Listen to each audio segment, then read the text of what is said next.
Hey guys, happy Saturday. Happy Labor Day weekend. It's your girl V with Reality Recap here for my favorite midday tea talk, discussing last night's episode of Love After Lockup. And what an epic episode it was. My mouth literally was on the floor the entire night. We are streaming live right now across Instagram, Facebook, and YouTube. Thank you for checking in. You can comment, interact, give your thoughts on last night's episode as we go through each and every couple that we saw last night. I I just it was great. I will say, now I'm not making no excuses, but y'all know I always have my notes from the show. Now, I was about 2 sheets to the wind when I wrote these notes last night. So I will try to dial it back from my first reactions that are on these notes because I read them back and I, first of all, I'm a Sagittarius, y'all. So you already know that I'm very blunt and I'm very honest and upfront in everything that I say.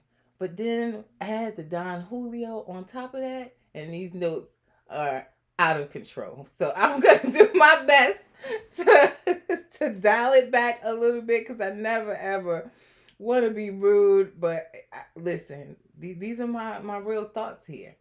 So we're going to get into it. Now, before we get into today's topics of love after lockup, remember there's no midday tea talk tomorrow. Love and Marriage Huntsville is on a holiday break.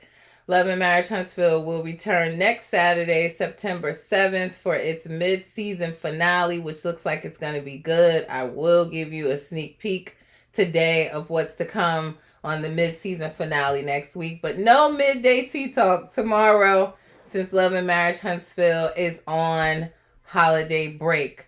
We will have the next midday tea talk on Tuesday at 12:30 p.m. Eastern Standard Time, where we will recap Monday's episode of Basketball Wives. So make sure you tune in. If you can't tune in live, y'all know what to do. Click the link in my bio.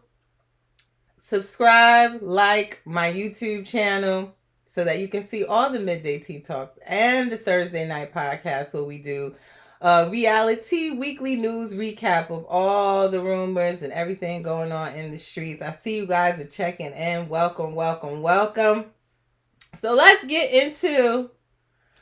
Waldo said people watch that. People watch what? Basketball Wives? Y'all be acting like y'all ain't watching it, but when I post about it, the the interactions go through the roof. Y'all still commenting on last week's episode. Like it has over 10,000 views right now. So yes, the people are definitely watching.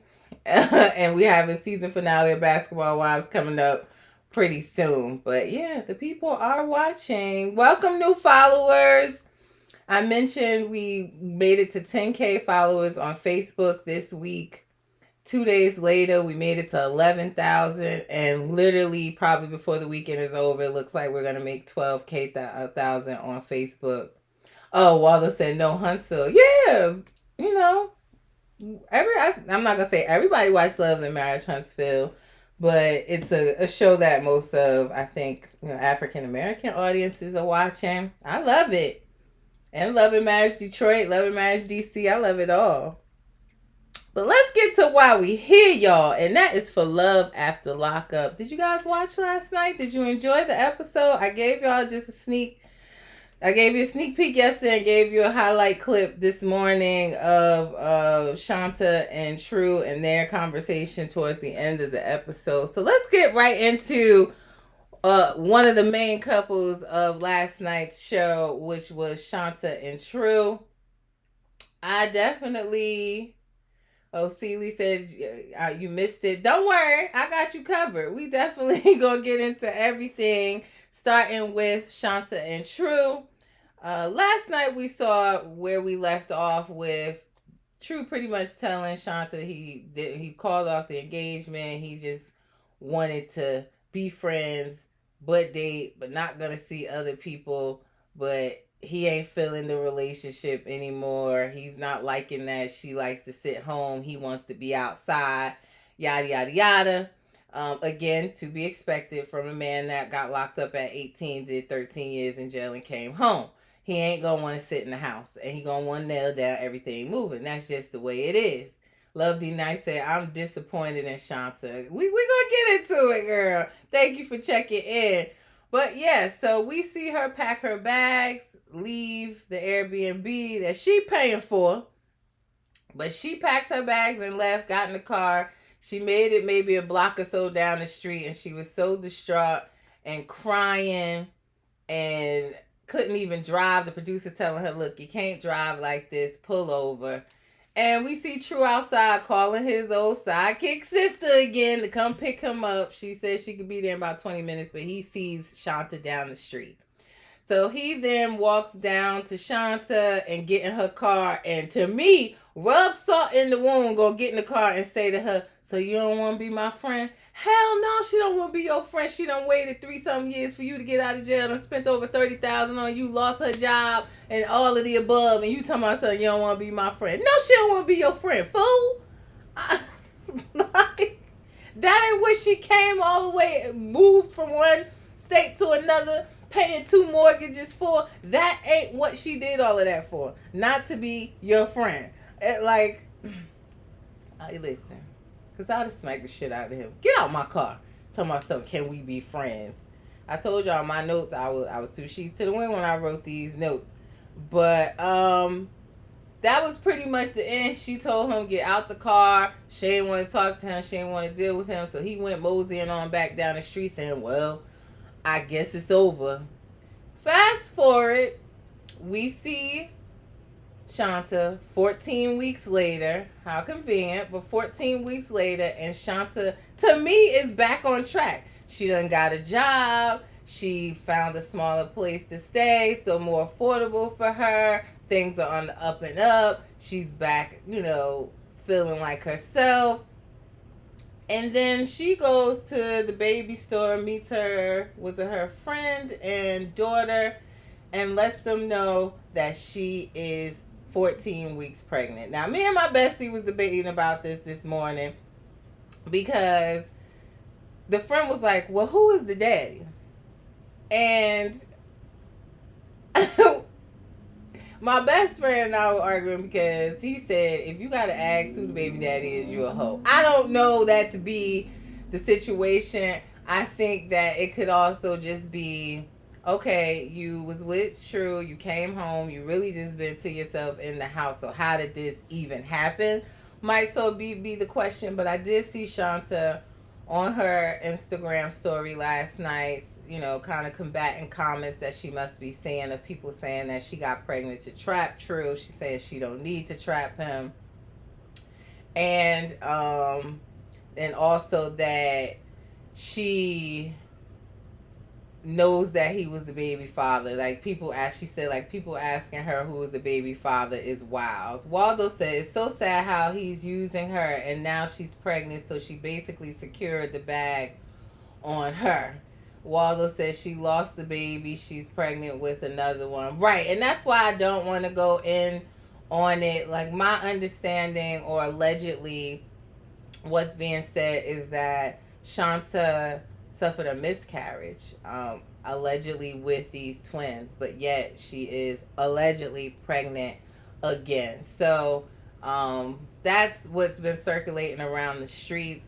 I don't know how you diagnose how someone has a miscarriage, but it's also been said that allegedly it was due to some drama issues she had with some of True's women. I don't know how, I ain't no doctor to diagnose how a miscarriage happened, but that's what's been said in the streets, right? So don't get too excited, guys, but, again, it is being said that she's pregnant again. She did a live about 2 weeks ago. I told you guys she was in the live covering her stomach with a pillow, and she went asked by numerous people in the live if she is pregnant. She said that she would not confirm nor deny if she was pregnant. She also, was asked about having the miscarriage due to, stresses from True's women. And she said that no, that had nothing to do with it. She would never let anyone stress her, as far. But that is what's being said. And it looks like Shonta just joined in. Thank you for stopping by. We're just talking about the beginning of the episode where we saw you guys break up, and then we came back to 14 weeks later and finding out that you are pregnant by True, with twins. So that's where we are right now in the conversation. And I was discussing your live that you did about 2 weeks ago, where a lot of people were questioning in that live if you were pregnant, and you wouldn't confirm or deny if you were, as well as there was some chatter about you suffering a miscarriage. If that's the case, sorry to hear that, but that it wasn't that. And also in the streets, I guess people saying it was due to some stresses of some like stalking ass women of True's, but you denied that as well. So that's what we're talking about. But thank you, brother, for stopping by. Feel free to give your thoughts on this episode. But yeah, when we saw Shonta, it definitely seemed like things were on the up and up, positive. She had a new job, she had a new spot to stay. She let her family know that she was pregnant, but she had not let True know that yet. We did see the conversation at the end of the episode where she reached out to him, and I kind of felt like all things going good for her, not so much for him. So mixing that together, not the best idea. But it sounded like for him, he had got kicked out of his mom's house and was staying with a roommate. When asked why he got kicked out of his mom's house, he said it was because of Tisha. If you remember Tisha is the woman that he met at the gym the past episodes, and bad bitch energy Tisha. Something she told his mother since got him kicked out. Now, Shonta did stop by my comments this morning to clarify, because I was questioning, what did Tisha say to his mom? I ain't gonna lie, I told y'all when I did my notes last night, I was 2 sheets to the wind. So I had made up my own theory in my notes that she must have been sleeping with True and told True mama that she got her backbone in his mama bed. That's what I came up with. But Shonta came by the comments to say that she didn't tell him anything about her personally. True and his mama relationship was already complicated, and True ran his mouth too much on that. So it sounds like True may have pillow talks with Tisha a bit, or told her, some business about him and his mother and their complicated relationship, and she went back and told the mom basically everything that she knew, and that's what led him to get kicked out. Live Through Me said, what if she wanted to come in and be low? You blew her all up.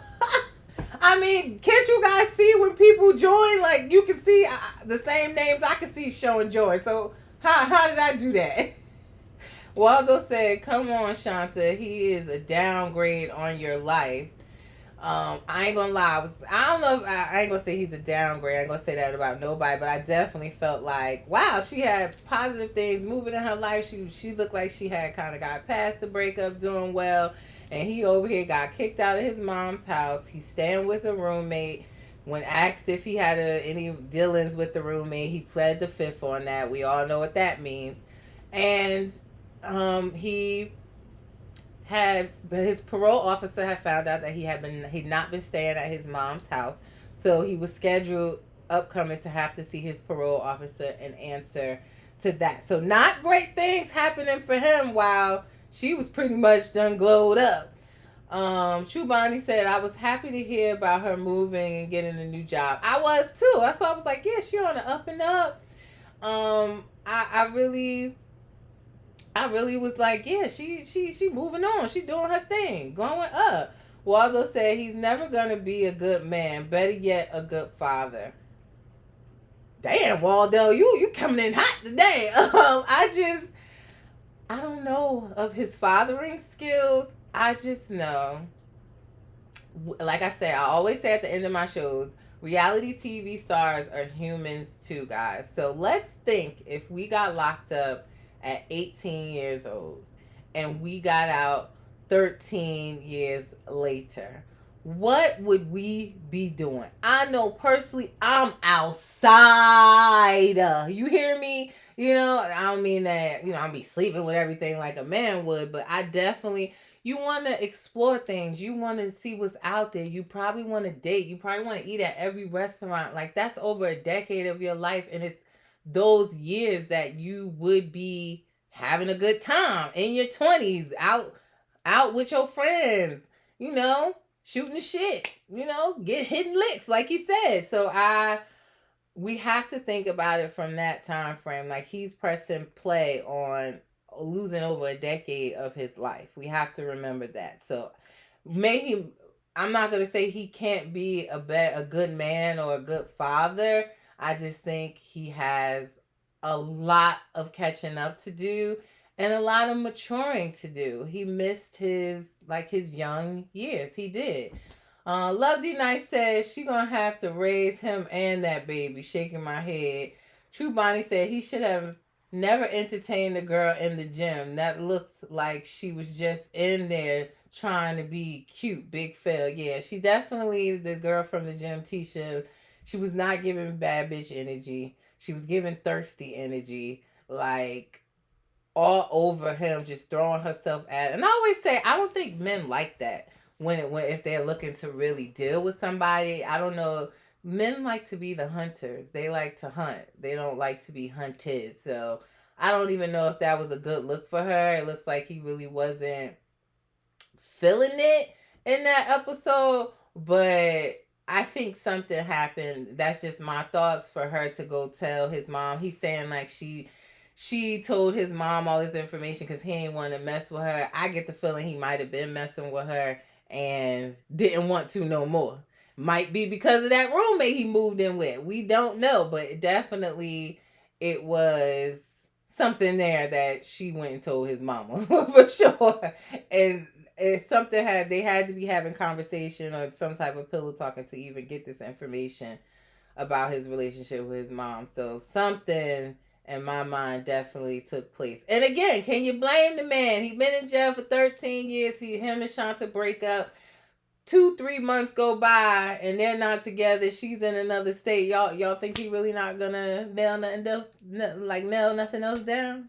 Like, let's be honest here. So is he in the wrong because they had broke up at that time? I don't really think so. Waldo says she hooked on his looks and D, but he doesn't even like black women. Like I said, he secured the bag on her. Jesus, Waldo. Jesus. Listen. Shonta, if you're still in here, you want to address any of this going on? I don't even know what to say. But Shonta said he definitely led her on after talking to them both. Her feelings was hurt. She did too much afterwards, but I get how Tisha felt. Yeah, you could definitely tell. She was just talking to him while he was locked up, just like Shonta was. But apparently she had something on the outside and she kind of fell off. And she wanted to get back with him when he came out, and he in the gym lifting weights and stuff. They got that gel glow. They all preserved. They come home all big, swole. She was trying to get her a piece of the action, thinking that something could be. And yeah, he let him on. Player. He let him on. So yeah, that's good that you can see her side of it as well, because I guess it's all fair in love and war.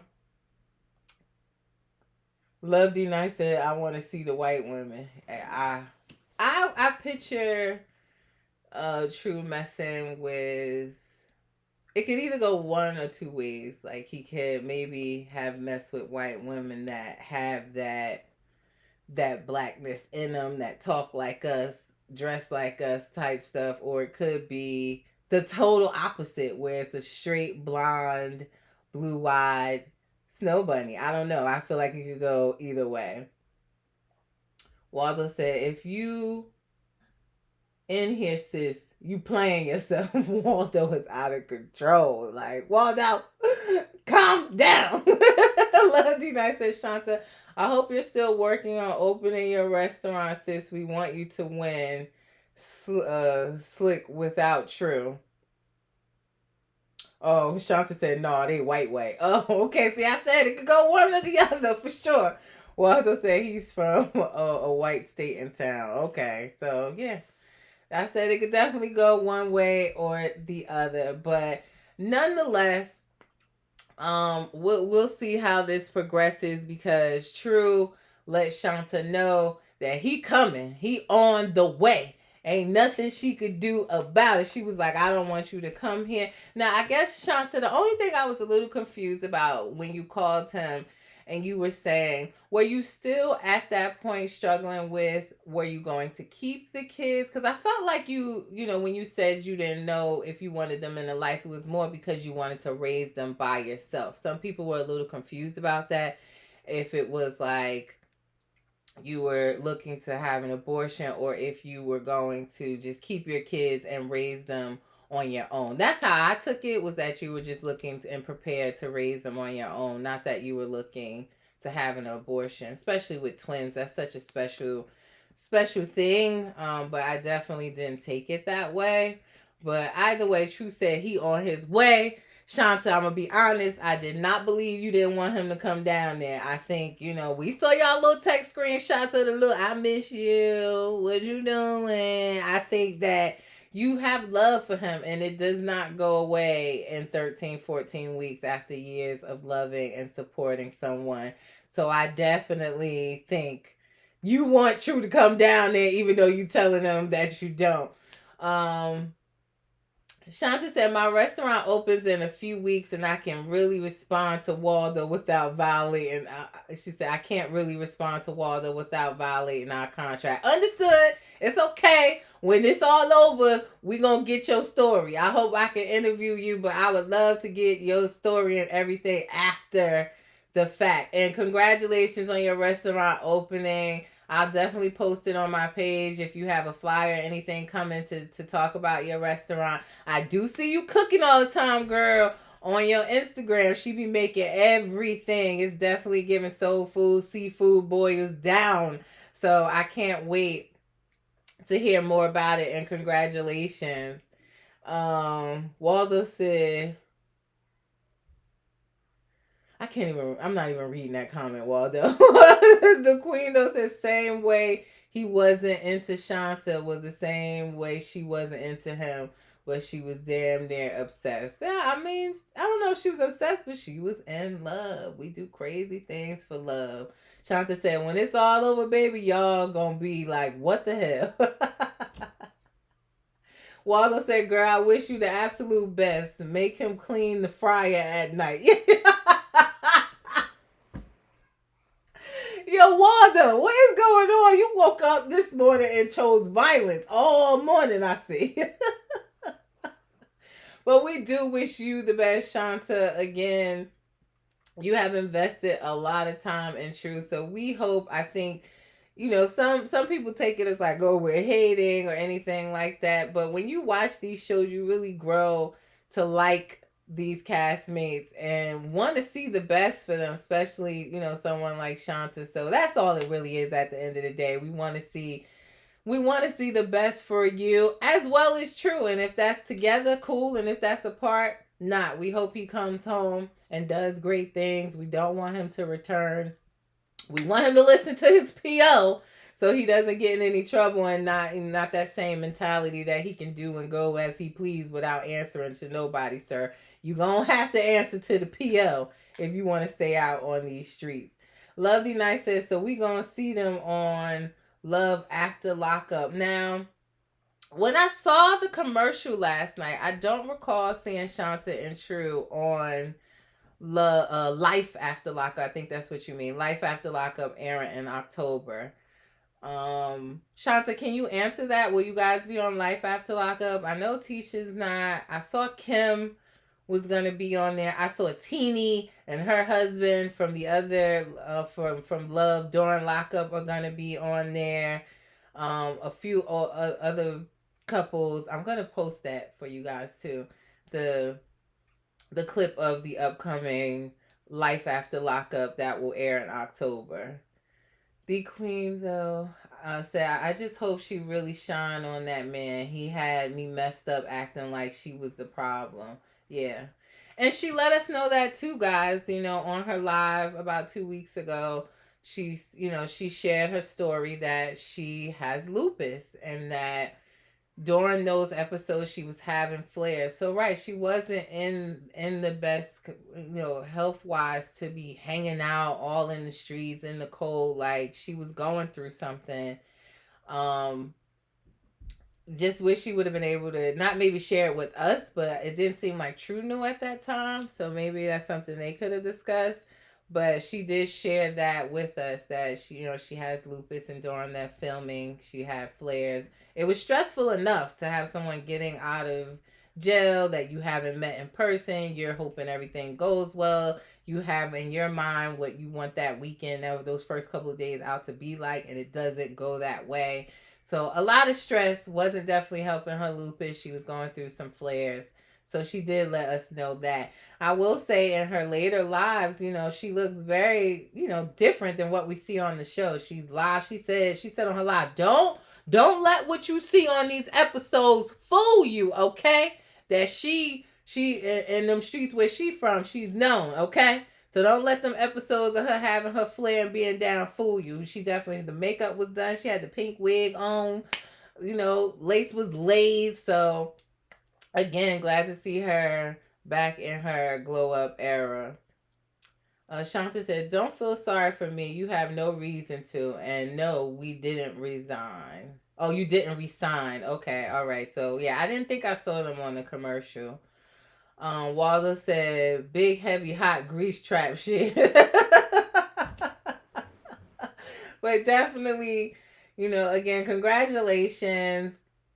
We'll see what happens afterwards, if there's anything that you're able to address about the, alleged miscarriage and you being pregnant again.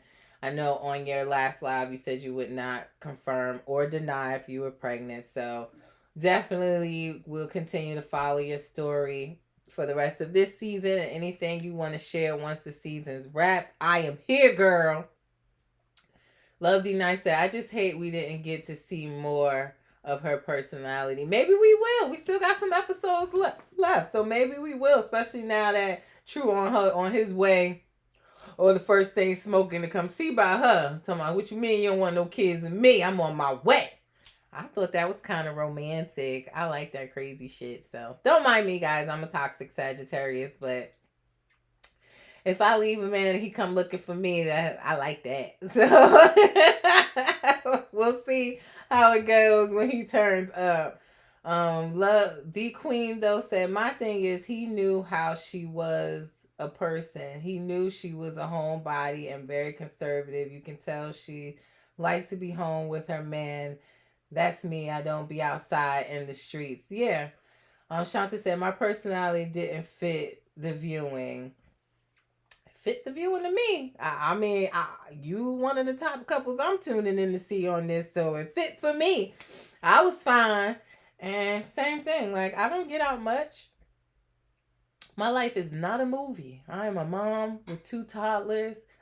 I look forward to these, my midday tea talks and my podcast episodes with y'all. I don't get out. Hell, I'm home on a Friday night watching Love After Lockup. Duh. So I don't get out any more often. So it fit my viewing. It's real life shit. So I was here for it. But thank you, Shonta, for stopping by and answering questions. I appreciate you. We done spent almost 30 minutes just talking about Shonta and True, y'all. Y'all always get me on. All my other midday tea talks be like 30 minutes, 40 minutes tops. Every Saturday when I do Love After Lockup, y'all show up with the comments and have me on here half the day.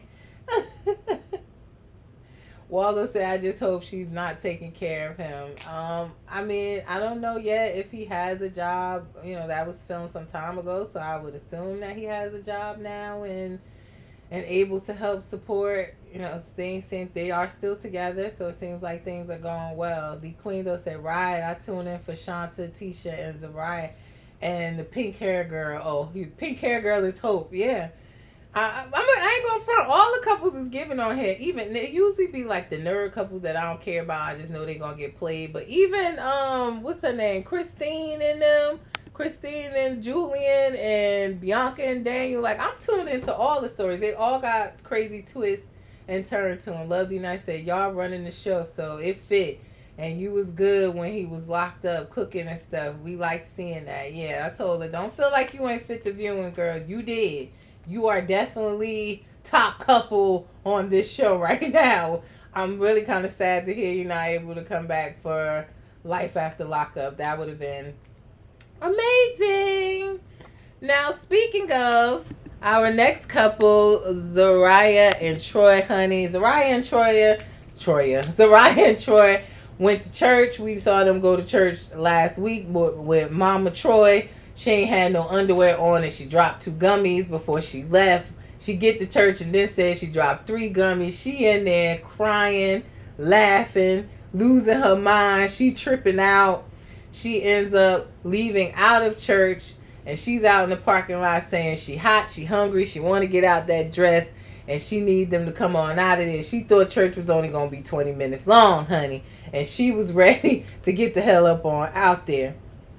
I was cracking up after the service when they was trying to tell Zariah's father, like, yeah, she just was crying and felt the spirit.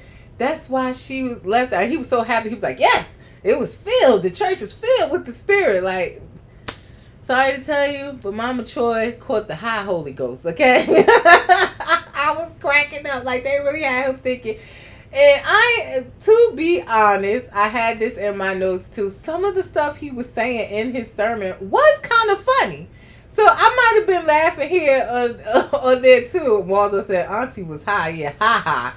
And Love D Nice said, why are they calling her Ella Winehouse? I don't know. I think it's because of the earring in her in her face or whatever. She give a little Winehouse vibes. But yeah, she left out. Yeah, Live Through Me said Miss Karen was lit. She left out and she was ready to go. She went back into church and had Troy come outside. Look, I'm ready to go. Wrap it up, B. Wrap it up. Like, definitely. I will say, and I shared this with you guys on Love D Nice said Troy Mama making the show. Yeah, she's definitely making it interesting. I think that's why. It's like we all would question why Zariah had his mom come so early after his release, knowing their relationship. And now we see why. Because she wanted to amp up the drama on this show for sure. Yeah, Miss Karen had me on the floor too. I did tell you guys that Zariah and Troy are kind of capitalizing off of Karen and her coming to church with high off them gummies. They are actually starting a THC gummy line called Black Karen, named after Troy's mom. So I said, great idea for coining that. It is definitely a great marketing strategy. So y'all look out for that. They live in New York, so it's legal. And they are starting a gummy line. If you guys didn't see my Thursday night podcast episode, I talked about it there, showed you guys the logo and what it's going to look like. So there you have it. They took lemons and made lemonade. That's what you're supposed to do on these shows. Turn around and make your money off of. So they coined that shit Black Karen, and it is coming out. We did see, because I think the concern was and why they were trying to keep her in churches because they wanted Karen to meet Zariah's parents, and like I said, parts of his ceremony was funny. It's always when you go to church and they calling out stuff like, yeah, whatever's your drink of choice. He tells them Hennessy, a Moet. I said, who the fuck is drinking Moet? Where they drinking Moet at? Like, where is they drinking Moet at? Live Through Me says she really looked like Ella May and Amy Winehouse. I never saw that till now. Yeah, Love D Nice done said it, and now I can't unsee it. Now I do see Ella Winehouse. I ain't gonna be able to unsee it. Waldo says, "See, secure the bag the right way." Cough, cough. True. Oh God, leave True alone. But yeah, they are coming out with their own THC gummy line. And I was glad to see Karen be transparent. Let me say that, because I did feel like some of the things that maybe had been said in church and on the sermon was hitting home for her. So the fact that she kept it 100 when the parents came outside to meet her and say, "Yeah, you know what? I just had to step out. I was feeling exposed by the things that you guys were saying, that it was hitting home for me." We know she struggled with drug and alcohol addiction in her past. And that was, to me, like, she kept it 100. I got love for Miss Karen. I like Miss Karen. Even though she was in that parking lot acting up, honey. She said, "Here they go. Still with that ruckus, that singing, on and on and on and on. That's why I don't come to church. They don't know how to keep you. There's half church and lead. They want to keep you all day." And we all know in black churches that's how it goes. But we do know in black church as well, you do not get up and walk out, especially when the preacher's preaching. We all know in black church that is a no-no. If you do, you know you got to hold that finger up and you got to tip on out of there. So she definitely damn near committed a crime by leaving out during his sermon. But again, I commend her for keeping it 100, saying that, she felt exposed by some of the things that was being said and she felt triggered by it. I totally get it. Totally get it. On top of the fact that she had dropped 3 gummies. Love D Nice said, "If she send you some, sis, send me some." Yeah, I mean, I'm in Jersey. It's legal. So maybe she could, y'all know I always give y'all my promo prices. And I definitely will promote if she wants me to. You got to send them and send the bag this way. I will promote. We are growing across all platforms. I reach the people. I definitely can promote it. So y'all going over to Zariah and Troy page. They got a joint couple page on Instagram and Facebook, and telling you want them to have me promote their new business venture. Waldo says she gives big auntie basehead energy. I love it all. Oh my God. True Bonnie said, "Not in the first row." Yes, right. I told you, in black church, on top of that, if you sneaking out, you definitely ain't in the first row sneaking out. And the church wasn't that full anyway, so you're going to notice anybody that walk out of the church at that point, and you're going to do it from the first row. That's where the deacons and the deaconess sit. We don't do that. Not in black church, we don't. Live Through Me said, "Trying to take the dress off, knowing she ain't have no panties on in the parking lot." And I'm saying, why you need to take the dress off? It wasn't like it was tight. It was a free flowing dress. Just swing it back and forth like that. Good little air, and you'll be all right. Live Through Me said it was only 1 row. Exactly.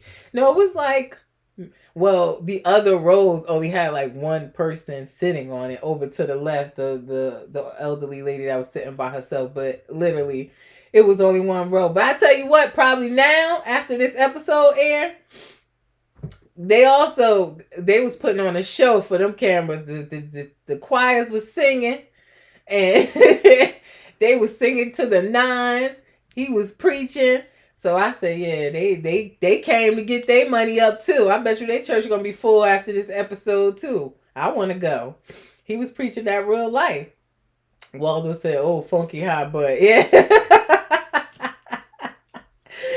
I said, Miss Karen, no, she could have washed her drawers out in the sink. But I also like to see how she was so sweet to Zariah's son, because he came outside like, "You gotta come back in church because we want you to meet my other grandparents." And she was so sweet to him. I loved that she hugged him and said, "Look, it's not you.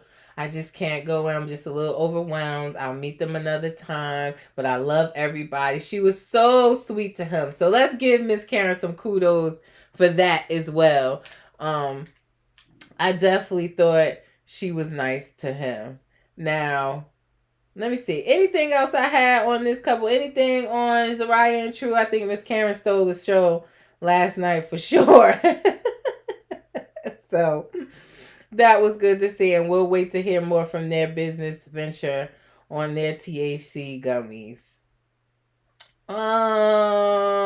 Next couple that we had up that we're gonna talk about, girl, y'all. My notes is all over the place last night. I'm never doing my notes off Don Julio ever again. But the next couple that we had was Kim and Joey.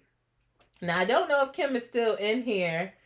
Let's try to tag her or tell her we're talking about her. Let me see if I can tell her we're talking about her right now if she's not in here, because she was in here earlier talking about the other couples.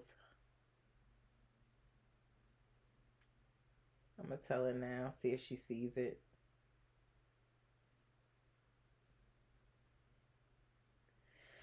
But yeah, Kim and Joey. Last night we saw them there. It's holidays for them. It's Christmas holidays. Live through me. Troy said he not being a minister. Yeah, that too. Thank you, live through me. Let's just talk about that real quick with Zariah and Troy. We already know that Zariah's parents want Troy to be a minister. He has no plans on being a minister or having a church or preaching at their church. And thank you, Live Through Me, because I wrote that in my notes. I said they want him to be a pastor. Little do they know he's trying to open up a weed gummy shop or like a line of weed gummies. So definitely not in the line of preaching. I think that's a bit much to put on someone just coming out of prison. Let him find his way and what he wants to do and what his niche is, or which way he wants to go. But I thought that was a stretch anyway, to expect someone to come out of jail and just automatically become a pastor. Like, let him come to church. That's good in itself. He came to church, he loved the sermon, he was into it. So let's just start there. But no, I don't think Troy's gonna be a pastor, nor nor open up his own church. So he made that very clear. I mean, hell, Zariah has let us know that she goes to church out of respect to her mother and father, but that she truly doesn't really believe in it herself. She going to see the psychic. She believes more in energy and astrology and things like that. Um, so she's not really too 100% sold into it herself, let alone Troy being a preacher and her being a preacher's wife. I just don't think that's the case. Soraya has a past of her own. You guys know that, right? We talked about that. She has some convictions of, I think, writing some bad checks across some electronic stores, and even it was said she had a Facebook page where she was selling Yeezys during the pandemic, and it got shut down because it was said that the Yeezys were fake. So she is not squeaky clean herself. Again, no judgment here, but not squeaky clean herself. So definitely not giving preacher and preacher wife's vibes. Love D Nice said, I don't like that Kim was complaining about the $300 Joey spent on her car, but buying Joey a car. Girl, please. Yes, let's get into Kim and Joey. Wallace said, excuse me, Tito.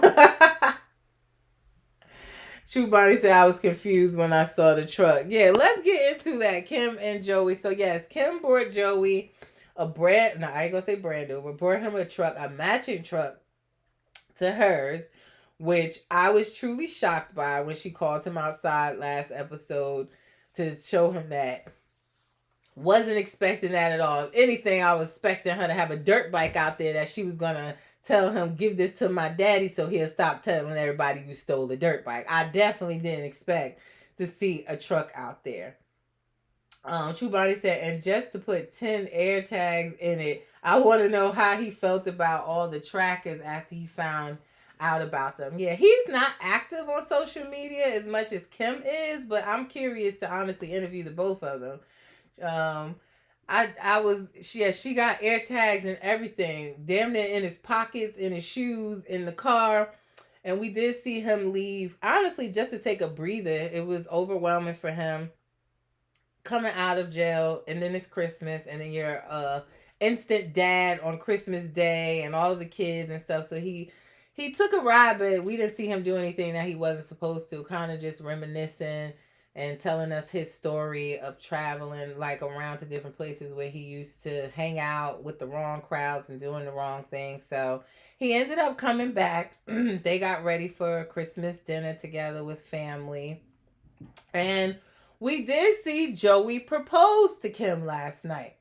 Now, he did say, I can't remember the exact amount. It was either he said that he saved up the money while in jail, 2,700 or 3,700 he spent on Kim's ring that he saved while he was locked up. He said it wasn't from anything illegal in jail. He said it was from gambling. I thought gambling in jail was illegal. I don't know. But he said that he was gambling. He saved that money. He also was sacrificing probably things that he needed, like commissary and things, and saving that money up. So the first thing I wrote in my notes was, damn, if you had $3,700, why you take her card in there and spend $300 on Christmas gifts? Why the hell you couldn't get the Christmas gifts? I don't know. But that was the first thing on my mind. Exactly what Waldo said. I'm also thinking, were you supposed to get commissary with money that Kim saved, that was sending you, and then you saved that and basically bought the ring mostly with Kim's own money? Literally what I have in my notes. You guys are all on the same page with me. Waldo said if she got to do all that, what the fuck? He's overwhelmed. Yeah, and I said that to her. She joined my live a few weeks back, and I said that is not a good sign if you have to start off a relationship with air tags and you have to you want to track everything, and that's a red flag in itself. Not a good way to start off a relationship. I get it, maybe because of his addictions as part of it that may be causing her that she wants to keep track of where he was, but also she has some insecurities from her previous marriage that she's trying to get out of because he cheated on her as well. So she got a lot of thoughts roaming here, but yeah, she definitely brought a whole lot of air tags and put them everywhere. So yeah, I agree with Waldo. It seemed like he might have saved some of the money she was sending him to buy this ring. So, Live Through Me said that was the dirt bike money. So yeah, Lovely Night says he sold Pappy's dirt bike, and that's the money he used for that ring. Live Through Me also said women buy their own ring all the time, and excuse he was in jail. Listen, I'd rather not wear a ring if I gotta buy my own. I'ma just say that. Waldo said not even, she's just pressed. Yeah, like I don't know if she's just pressed. Yeah, she has a tumultuous relationship with her ex, and Joey's been known to be a bit of a cheater, and yeah, she might be a little pressed. Damn, Waldo. Yeah, I said it. She might be a little pressed. True Bonnie says she spent $1,600 on air tags alone. How much are air tags, y'all? I thought they was like $20 a piece, right? Nonetheless, she spent a lot of money on them, but I thought they was like $20 a piece. I don't know, because I ain't bought no air tags, and I don't want nobody buying no air tags on me, honey. But Live Through Me said women buy their own ring all the time. At least he had an excuse. He was in jail. That's not an excuse. He could have just waited until he got home, got established, and got her a ring with his own money. Knock it off, Live Through Me. But yeah, the part that I found good and juicy about them was, yeah, Kim's father finally got a hold to him and took him outside. Like, let's go outside and talk, all right? And he was pretty much laying down the law, like, look, I want to see my daughter happy. You gonna stay off that mess. You gonna stay. You gonna keep your nose clean, get a job, and take care of her. He said, basically, I don't really like you because I know you had something to do with my dirt bike going missing and all that money I had to pay for that dirt bike going missing. He also mentioned like something about his son's cousin and him and Joey being in cahoots on stealing this dirt bike. Now I asked my bestie and his wife this morning, what did you hear? Because it sounded like you got to read through the lines with Joey, because he was saying like, well, I may have come across it or situations like that, but I did not personally walk up to nobody's house and take no dirt bike. So was you an accomplice in it? Did you have somebody else take it, then you sold it. But it was given Joey had something to do with that damn dirt bike. Even if he wasn't the one that went right up to the house and took it, it did sound like Joey had something to do with it. Y'all tell me what you think. Am I wrong? Because that's what I took from what he was saying. Definitely sounded like he got something to do with it. But he promised her father that he was going to do right by her. He was going to do right by her, Savannah. And that's a good man, Savannah. But that's what he want us to think, that, you know, he's going to do good. It does seem like they're still happy. Kim posts about him every day. He's her soulmate. She's so in love. She's so happy. And Kim's father's doing what any father's doing. He said this is the happiest that he's seen her in over 5-6 years, because we know she had a crazy marriage before this. And he's going to support it. But he said he gives it 3 months before Joey's back out in the streets. Well, I can say it seemed like it's been over 3 months. And they are still in love very much and engaged. So Waldo said, I'll be damned if I buy my own ring. Live Through Me said, when you in love, ain't no telling what you'll buy. I buy a lot of things for myself, but it won't be my own ring. I'm sorry. It just wouldn't. That's a bad sign. If I gotta buy my own ring, like, what are we doing here? I might as well marry myself. So we will see. Like I said, they're definitely together. Kim did say she would do an interview with me as well. So I'm going to set that up and get that scheduled so we can find out where their relationship now, just, you know, whatever she's able to tell us, because they're still under contract. It's still filming. But, you know, we'll see how this relationship progresses. So far, he seems to be doing what he's supposed to do. I commend him for facing who he hurt in his addiction head on, the conversation with his sister. I'm sorry, it was right. Thank you, Chubani. It wasn't with his sister, it was with his niece. Him as an addict, it's kind of hard for them to kind of face the people they hurt and hear their sides of the stories. It could be triggering. So I commend him for sitting down and listening to her say, like, look, I didn't know nothing about needles until I found one of yours. And, you know, I gave you $40 one time and I really didn't have it to give, and you used that to buy drugs. Like, she told her truth and got that off her chest, and he sat there in his own truth and listened to, you know, something that he had did that caused harm or hurt to his family. And I commend him for doing that, because that alone could be triggering. And sometimes, you know, addicts or past addicts, they run away from those conversations. So he definitely, to me, is trying. I hope the best for him and her, because Kim truly seems happy with him on her social media. So I wish them nothing but the best. But just know, Kim Daddy said, I got my eye on you. I'm watching you. And I do think he has something to do with that dirt bike. I'm just saying. I really do. But it was good to see their just the engagement. Joey's mom is so cute. She said, I helped with the ring and I don't know where he got the money from, and it ain't none of my business. That's a true mama's boy. She love her son. She ain't getting involved.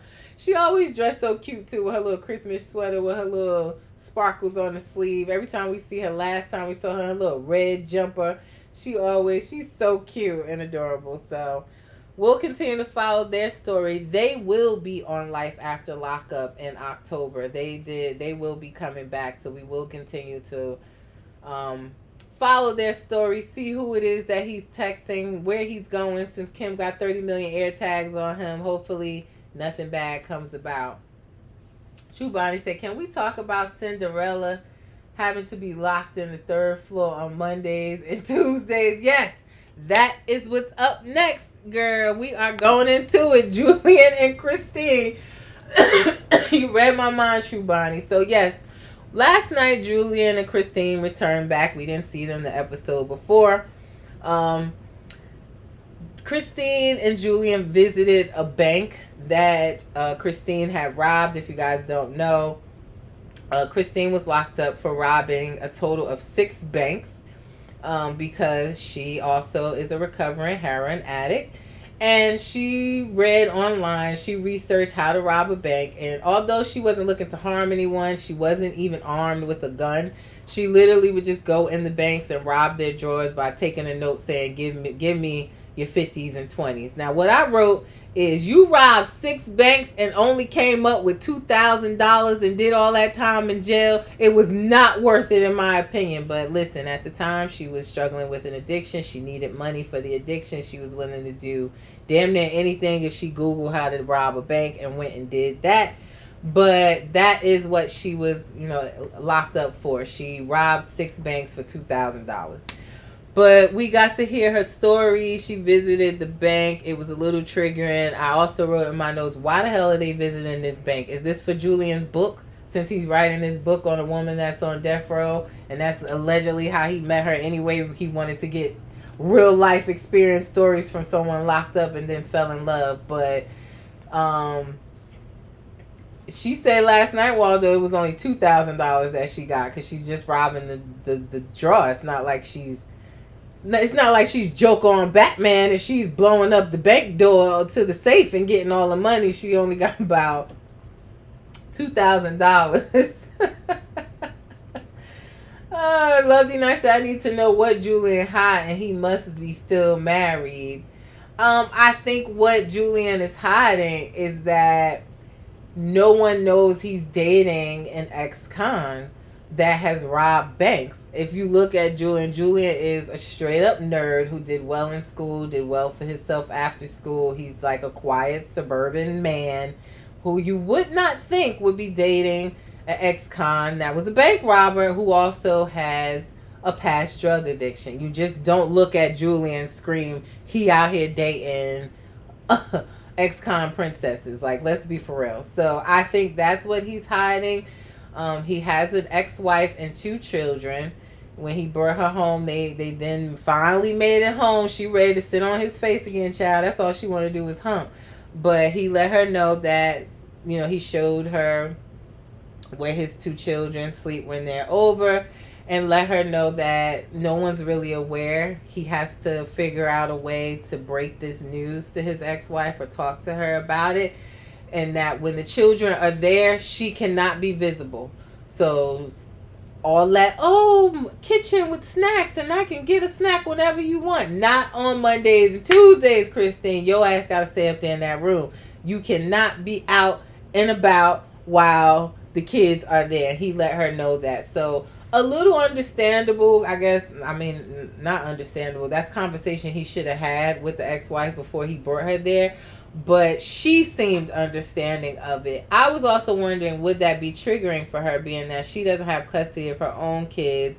She wants custody of her kids. She can't see her kids or talk to them. And then he's going to be in the house with his kids, and she's going to hear them interacting, having fun, and she got to be upstairs quiet as a church mouse. I don't know how that's going to work out. I just know me as a wife, with my 2 daughters, and say, God forbid me and my husband were to divorce, and I find out he got an ex-bank robber slash drug addict in the house with my 2 kids, and I don't know, all hell gonna break loose. I'm telling you now. I'm tearing the house upside down. So he better have the conversation. He better have it quick. True Bonnie. Y'all in here talking to each other while I'm over here talking. Walter said she could have hit one liquor store for $2,000, yeah. But she probably would have had to have a weapon, because they be strapped at the liquor store. So she would have needed a weapon if she would have did that. But y'all all laughing at each other, talking to each other. Lived with me said, looking at her in the room is giving Robert Kelly. She back in prison. That's what I said. I'm telling y'all, reading my mind. My note says she's back in prison on the days that the children are visiting. Literally. So I don't know where this is gonna go, but it's very clear that Julian has not let his family or his ex-wife know about this relationship. So that will be interesting. We'll continue to follow that. Also with this couple last night, they're laying across the bed, and she trying to hump on him, and he like, so you gonna get a job, right?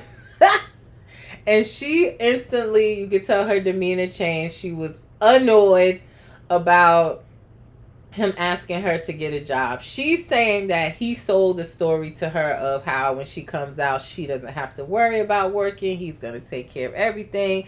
Focus on your your recovery and trying to get your children back. But honestly, a part of trying to get custody of your children back is you are going to have to show that you can take care of them. You are going to have to work. But she was super annoyed. I also think that Julian might be lying about his financial state, like they all do. They all burn through their savings, their 401ks, everything to take care of these people while they're locked up and when they come home trying to support them until they get on their feet. So he seems worried that his funds are low and he wants her to get a job. She got annoyed and he still kind of threw it back out there like, okay, well, we'll discuss the job situation when it's a little bit more convenient, when the time is right. But yeah, Christine, I don't know if you thought you was gonna be a housewife, but your ass is gonna have to work, and that's key in trying to get her children back. So if she's serious, I don't know why you would be annoyed. I think I guess she was annoyed because it's like her first day out and he's already mentioning it, and she like, damn, let me just enjoy it, but I don't know. Waldo said, let's talk about her jaw. It's a whole old school typewriter. Yeah. And I said, like, I think that's effects of, being on heroin, the way that her jaw moves like this. I was kind of concerned when she came out and was doing the interviews. I was like, is she still on it? Was she getting it in jail? And Kay said, right. And she has to pay restitution. Good thing it ain't no $250,000 restitution like Jim Williams' fiance is saying. But she do have to pay back restitution for this $2,000 money that she stole from these banks. So right, it makes sense. You can't expect him to pay your restitution. You can't expect him to be on the application as your support to try to get your custody of your children back. She is going to have to work. Agreed. Definitely. Live through me said she dried up quick when he said job. Yeah, she wasn't ready to throw it on him no more. She wasn't ready to put the cat in the face no more. After that, she was mad as hell. But to be expected. So we'll follow their story as well as we continue through Love After Lockup. Last couple we're going to discuss is Bianca and Daniel. Bianca is very, like my grandma used to say, Sinead, y'all, which means naive. We saw Bianca with yet another friend that's concerned about her moving across the country from Florida to Arizona, where she knows no one or nothing, to be with this man Daniel. As soon as he gets out, they have never been with each other on the outside world. She met him because Bianca, if you don't know, was in a horrific drunk driving accident. She wasn't driving. Her friend was driving. They both had been out drinking. I guess she was drinking and didn't realize how drunk her friend was, and they smashed into a wall at an airport. How the hell they even got to the airport is unknown, but smashed to a wall. She broke her neck, her back. She lost her voice for months. And for whatever reason, she decided she wanted to get into the mind of someone who had been locked up for a DUI. Hence how she met Daniel through a prison website. And she's moving across the country to be with Daniel. That's the backstory. Love D Nice said Bianca is too young to be on TV. It should be an age limit. Shaking my head. She is so embarrassing. What is she? She's about 24, right? Yeah, I think she's 23 or 24. She said so. Yeah, it's just giving young and hard headed. Her friend is trying to tell her. It was sad to see her friend just crying and saying she doesn't think she knows what she's getting herself into. She definitely doesn't. And her saying that her friend is jealous. I had it on my nose. Jealous of what? That you are taking your whole life, everything you know, packing it up, spending all your money to get a leased apartment for 4 months for this guy to stay in. You burning through all your money, taking care of him, and you gonna move across country and hope that it work out because you did a prayer on the beach. What the fuck is she jealous for? Like, no, she has your best interest at heart. She cares about you. She's not jealous of you, sis. So that was rude of her to say, but she's just young and dumb. What can we say? Um, and even watching the conversation, she had the video call with Daniel, and she's like, she knows he's a recovering alcoholic. He's in jail for his DUI, aggravated DUI at that.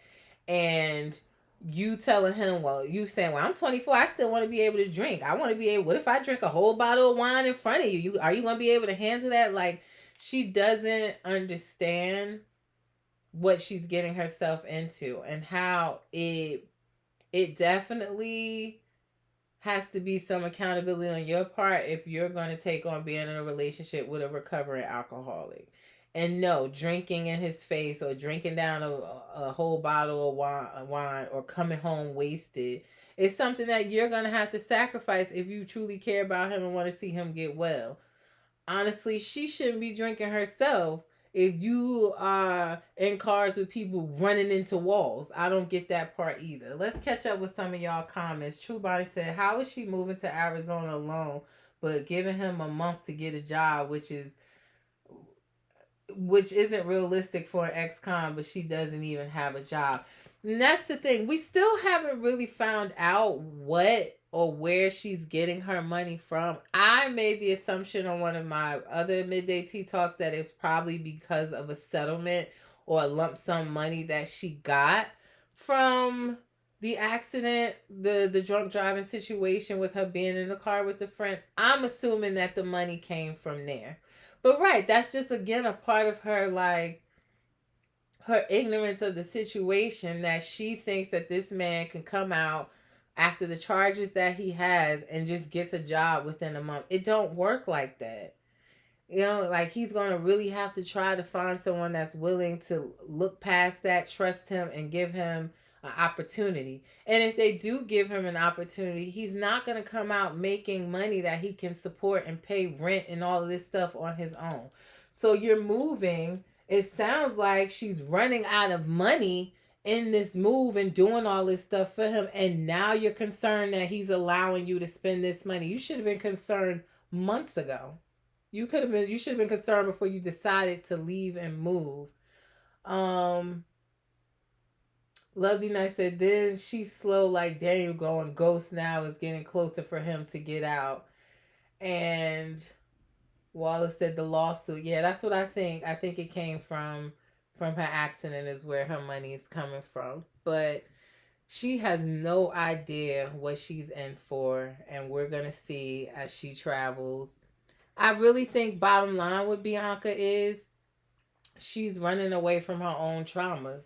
And she thinks that, you know, the accident that happened, we learned that she was engaged when she was around 21. She had a baby and had a miscarriage around 14 or 15 weeks into her pregnancy, and she doesn't seem to have dealt with that trauma of her miscarriage or of this DUI accident. We saw when she visited where the accident happened, she basically had a panic attack. So that as well, leaving one state to go to another, you are not leaving your traumas behind. They are just going to follow you. So I'm concerned for Bianca. She thinks she got the world figured out like we all did when we was her age. Let's be honest. Where's her parents? We don't see her parents at all. Where are her parents? But we did see her talk to, and she's upset that Daniel's parents asked her, or Daniel's father asked her, are you mentally stable? Which honestly, in my opinion, was a great question, because I think not. She's not to be making these type of decisions. But you can't tell her nothing, man. So she's one of the kids that's just gonna have to learn the hard way, and we're gonna just have to watch her go through it. But yeah, definitely her traumas are not gonna stay in Florida while she goes to Arizona. Daniel seems a bit controlling. He seems to have a bit of a mean streak in him. It's definitely giving Tyler Perry's Confessions of a Marriage Counselor. he's definitely seemed to have some type of mean streak in him, and like he's gonna want to control her. That's another concern I have for her. That how the way he talks to her friends when they have their concerns and talks to him, the way he talked to her, like if you think you gonna be drinking every single day, like I think he has a bit of a mean streak in him. So this it doesn't scream to me that this is gonna end up well. Just my thoughts. Live through me said thoughts and prayers with her. Yeah, definitely. Like I'm truly scared for her, to be honest. And Waldo said she's being rinsed down the ground by him. Totally agree. True Brian said, I just don't trust him. He's taking advantage of her and will dry out her accounts and go ghost. I agree. I definitely agree. He gonna get right back into it. True Bonnie says screams predator. Yeah, I don't know how old he is, but he definitely is preying on her and her just her blindness to what he got going on.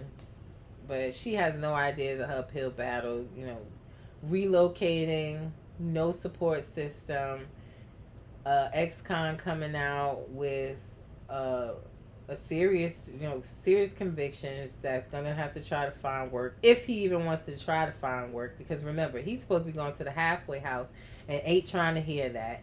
So he doesn't want to follow the rules.